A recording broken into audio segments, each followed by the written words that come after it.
Hola, ¿qué tal? La vicepresidenta tercera del Gobierno de España, la ministra para la Transición Ecológica también y para el reto demográfico, ha hablado con nosotros en Canal 7 Noticias en un vídeo por el que les pedimos disculpas. El sonido no es muy bueno, la imagen tampoco, lo sentimos, es el problema de hacerlo todo por una videollamada en la que yo he podido hablar con la vicepresidenta tercera y hemos hablado, por ejemplo, del cambio climático, pero también sobre el precio de la electricidad. Precisamente sobre eso iba la primera pregunta, porque le agradecemos a la vicepresidenta participar, pero también responder a la primera pregunta, por ejemplo, que era sobre la medida concreta del plan de choque que pretende quitarle parte del dinero a las empresas por esos beneficios que, como se dice popularmente, les caen del cielo. Es lo que le preguntábamos a la vicepresidenta, cómo funcionaba esa medida concreta y cuál va a ser la respuesta y el papel de la Unión Europea.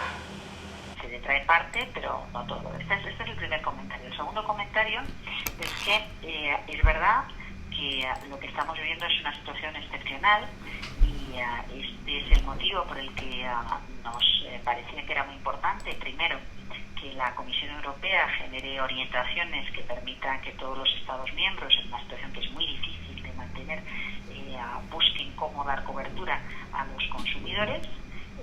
Dos, hacerlo de manera compatible con el marco europeo, es decir, respetando las limitaciones que se establecen en el mercado interior de la electricidad. Esas limitaciones lo que hacen es garantizar que cualquiera pueda ofertar en el mercado marginalista, que el mercado marginalista es el que determina el precio del pool y que no es posible establecer otros mecanismos alternativos de fijación de precio directamente por el gobierno. Tiene que ser siempre con arreglo a un criterio de mercado, un instrumento de mercado. La propia regulación europea prevé que en situaciones excepcionales justificadas se puede introducir algún tipo de limitaciones o de orientaciones sobre el funcionamiento del mercado. ¿Qué representa esto? Que podemos o bien organizar otros instrumentos de mercado, lo que hemos hecho creando la subasta de energía a plazo, o bien recuperar parte de esa renta inframarginal sin afectar para nada a cómo se fija el precio. Es una intervención ex post, que es lo que hacemos con esa minoración. ¿Qué es importante en este contexto? Que se trata de una intervención temporal, que solamente se aplica en los meses en los que los analistas entienden que va a seguir fuera de toda normalidad el precio del gas natural. No se trata de una intervención constante, sino que se trata de una medida temporal, coyuntural, para poder absorber parte de ese golpe en el mercado eléctrico en favor de los consumidores. Precisamente es el mercado europeo, lo decía usted, el que regula. Yo creo que es del 2015 la ley que dice que es el mercado marginalista, y hoy Josep Borrell decía que o sea, veía con buenos ojos la idea de cambiar el modelo de mercado. No sé si España lo pretende potenciar a nivel europeo, o porque también había informaciones hoy que decían que el vicepresidente de la Comisión, si no recuerdo mal, le parecía bueno el plan de España, el plan actual, pero es hora de que Europa cambie su modelo de venta de la energía. Bueno, yo creo que en parte es hora o bien de cambiarlo o bien de matizarlo. Es un modelo que está pensado y que está resultando muy eficaz para garantizar que la toma de decisiones de los inversores se hace buscando aquello que les permite tener más beneficios, por tanto cambiando los patrones en las decisiones de inversión para favorecer la energía más limpia, porque esto les permite recuperar y ganar más. El problema es que una vez que se produce una diferencia tan grande entre los costes de una gran parte del sistema eléctrico y una pequeña parte que es la que va a marcar, esto se traslada directamente a los consumidores y el efecto es que se incrementa de forma muy importante los beneficios de los generadores en contra del bolsillo de los consumidores, con lo cual produce desafectación y hasta cierto punto pregunta legítima sobre qué amortiguadores deben existir para que no ocurra, para que no sean todos los consumidores los que estén pagando más por algo que necesitamos que sea muy atractivo, la electricidad, con una única finalidad, que es incrementar esas rentas, esos beneficios. El diseño del mercado probablemente cambia si desde el principio se plantea como un diseño poniendo en el centro de todo el marco regulatorio al consumidor, es decir, no al inversor, sino al consumidor. ¿Esto se puede hacer? Probablemente no se puede partir de cero y volver a empezar, pero sí que es importante que se abra una reflexión sobre qué tipo de mercado y qué orientaciones y qué señales se dan a nivel europeo. Y hasta tanto se produzca ese cambio, que lleva su tiempo, porque el proceso de toma de decisiones en la Unión Europea es muy largo, es muy complejo, es bueno que desde la propia Comisión se den orientaciones sobre qué flexibilidades se pueden dar en episodios de turbulencias como el que estamos viviendo, para que todos hagamos esencialmente lo mismo. Entonces, por ejemplo, no sé si usted sería partidaria de cambiar esa ley del 2019, bueno, esos reglamentos europeos que impiden poner precios máximos y mínimos a la energía mayorista. No sé si eso sería algo que se podría cambiar en la Unión Europea. Yo creo que eso no se está planteando hoy, es un debate prematuro, porque la Unión Europea considera que mantener ese mercado marginalista es importante, pero bueno, vamos a ver qué es lo que ocurre en este debate que se ha abierto ahora, ¿no?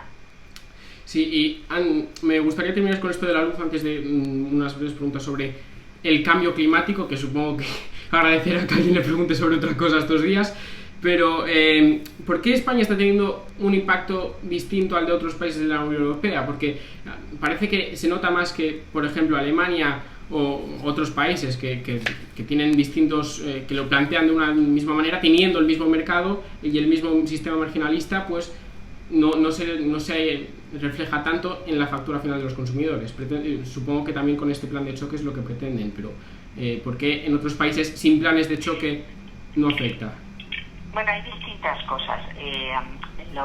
La primera es que los sistemas que tienen menos capacidad para paliar distorsiones porque están bien interconectados y cuentan con un ámbito geográfico más amplio, lo sufren menos. Los sistemas insulares, Irlanda, Reino Unido, o casi aislados, como puede ser el caso de la península ibérica, de Grecia, de Italia, tiene menor interconexión, o que son pequeños, como algún sistema regional en el este de Europa, sufren más, porque tienen menos capacidad para paliar estos picos, tirando de la electricidad que en el momento en que aquí está más alta, está más baja en otro sitio.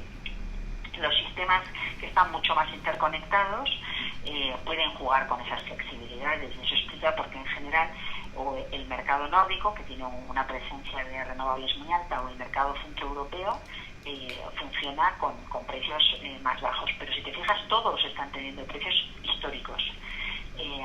Por ejemplo, Francia, Alemania, Dinamarca están teniendo 166, 168, no habían tenido nunca esos precios. Italia está por encima de nuestro precio, y Irlanda y el Reino Unido también.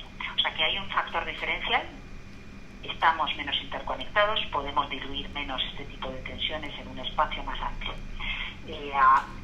La segunda cuestión que yo creo que es importante es que aquí una parte de nuestra tarifa, la tarifa POPC, está directamente indexada a la evolución del mercado mayorista. Por tanto, cada día se va ajustando al precio del mercado mayorista. Mientras que otra parte de nuestros consumidores en España, y la inmensa mayoría de los consumidores en la inmensa mayoría de los países de la Unión Europea, lo que tienen, por tanto, lo más frecuente son contratos en los que se fija una tarifa para un año, para 6 meses, y se revisa cuando vence la fecha, pero durante ese tiempo es una especie de tarifa plana. Esto explica por qué en Portugal, o en Francia, o en Italia todavía no se ha producido reacción. Pero también hay que notar que ya saben que se va a trasladar inmediatamente. Ahora, en cuanto toque revisar las tarifas, viene en el último trimestre, viene a principios de año. Por tanto, van a vivir también eso con mucha preocupación, con mucha ansiedad. Lo que explica que muchos gobiernos estén planteándose, como lo hacemos en España, cuáles son las medidas más adecuadas para paliar esto, ¿no? Y enlazando con la transición ecológica, supongo que no pronto, pero ¿cuándo nos abasteceremos en un país que puede, como es España, producir muchas energías renovables, energía solar, también energía eólica? ¿Cuándo dejaremos de depender del gas y otras energías que importamos? Bueno, nosotros en el Plan Nacional Integrado de Energía y Clima y en la Estrategia de Descarbonización a 2050, estimamos que es posible dejar un sistema eléctrico que no consuma gas natural alrededor de la década de los 40, entre el año 2040 y el año 2050. Hasta ese momento, básicamente lo que vemos es una penetración ordenada, progresiva de renovables, de capacidad de almacenamiento, que irá permitiendo el cierre de algunas centrales de gas, la salida que se produce entre 2027 y 2037 de las nucleares, pero que requiere, como digo, garantizar que no hay ningún riesgo de seguridad de suministro, que todo lo que se pueda estar demandando en un modelo cada vez más electrificado pueda ser ofertado, ¿no?, por los generadores.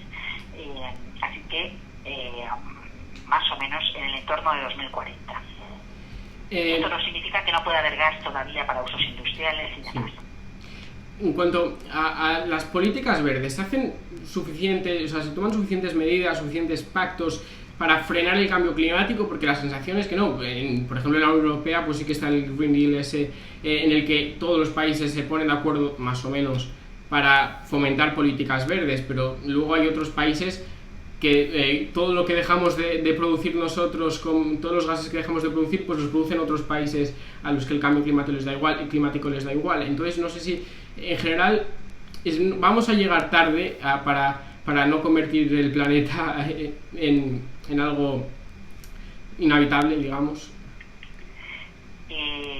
A ver, yo sí creo que es inevitable todo el proceso de transformación, pero es verdad que los ritmos necesitan ser acelerados. Sí, y esto plantea otro tipo de tensiones, claro, ¿no? Fundamentalmente lo que estamos viendo, que se ve muy claramente ahora con el gas o con los microchips, que ha salido mucho en prensa, es que todos los países del mundo estamos haciendo lo mismo a la vez. Y las cadenas globales de suministro no están dimensionadas para eso, con lo cual se produce un cuello de botella muy importante en la oferta. Todo el mundo necesita microchips para los ordenadores porque teletrabajamos, para los coches porque nos vamos a la movilidad eléctrica, para la eficiencia en las redes, y no hay tanta producción de microchips. Y eso nos pasa con el gas natural, con el litio y demás. Entonces, esta es una de las dificultades, cómo acompasamos todo el proceso de descarbonización y de transformación del modelo de producción a nivel global, cuando en realidad la economía no está pensada para eso, ¿no? Y esto es lo que a veces, incluso con la voluntad expresada por los gobiernos en el contexto de las negociaciones de cambio climático, la traducción a la adopción de medidas concretas pues es frustrante. Puede haber que no haya voluntad de traducir, que esto también ocurre en algunos casos, grandes palabras, pero luego no hay voluntad de traducir esas palabras en acciones concretas. Pero incluso cuando hay voluntad y se traducen, se producen desajustes y turbulencias en la aplicación de todo esto.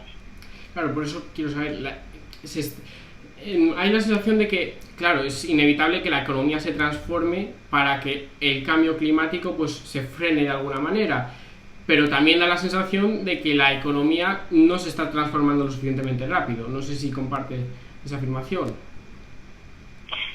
No se está transformando suficientemente rápido y no es sencillo. Porque están desajustadas las señales y ajustarlas es a veces pues más frustrante o más complicado de lo que parece. Siempre hay algo que falta en otro sitio, ¿no? Como este ejemplo que te ponía antes de necesitamos electrificar, muy bien, electrifiquemos, necesitamos cerrar el carbón, muy bien, cerramos el carbón. ¿Qué pasa? Que todo el mundo nos vamos al gas, se incrementa la demanda de electricidad, no hay gas suficiente, o sea que es verdad que como digo, pues son decisiones en sistemas complejos que es muy difícil que puedan funcionar aisladamente y al mismo tiempo tomar decisiones simultáneas en el conjunto de elementos del sistema, pues es muy difícil, ¿no? Claro, y además luego, antes hablamos de los países y decía grandes palabras que no se traducen en hechos.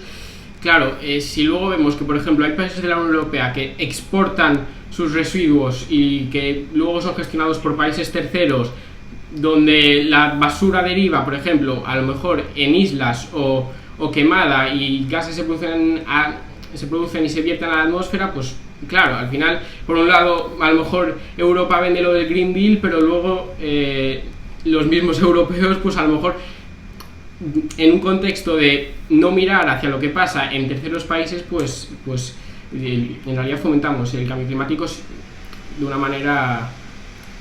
Ya, digamos, no, esto yo creo que sólida. esto que señalas es efectivamente pues bastante vergonzoso, ¿no? Como todas las políticas de sostenibilidad deben serlo simultáneamente adintra en el espacio común, en el ámbito doméstico, pero también en las políticas exteriores. Y a veces lo que ocurre es esto que dices, o se exporta lo que aquí molesta, o se deslocaliza la industria, entonces ya miras para otro lado y que hagan todo lo que quieran, tanto en condiciones laborales como en condiciones ambientales. Este es un debate que yo creo que es muy interesante y que hay que corregir muy rápidamente. Además, en el tipo de residuos que vemos hay problemas de clima y de consumo de energía, pero hay también problemas de salud pública, de metales pesados. Pensemos en cuando China prohibió la importación de residuos de plástico. China se había convertido en el destinatario de todos los productos, todos los residuos de plástico, entre otros todos los residuos de plástico en invernadero para la agricultura, una cantidad ingente. El plástico además tiene problemas de contaminación persistente que perdura mucho en océanos o en suelo, ¿no? Que es otro de los elementos que también sabemos que, bueno, pues no será un problema de cambio climático, pero sí es un problema de calidad de la vida y de protección de ecosistemas, o los residuos de aparatos eléctricos y electrónicos, de ordenadores, de televisiones o de neveras, que acaban generando metales pesados que contaminan el suelo, por tanto ahí ya no se puede volver a plantar ni generar productos alimenticios que pueden contaminar también la salud de los vecinos del entorno, en fin, que generan muchos problemas de estabilidad ambiental que no están controlados porque son estados e instituciones débiles, que no tienen la capacidad de control y de vigilancia ni de oferta alternativa para progreso a sus sociedades, ¿no? Entonces, este es un asunto que yo también creo que es muy relevante. Y te voy a tener que dejar, que me da mucha pena, Sí. porque habíamos quedado media horita y no lo hemos podido cumplir más que 15 minutos, pero todavía seguimos, Santi, ¿te parece? Sí, vamos, yo encantado. Muchas gracias. Nada, a ti. Muchísimas gracias.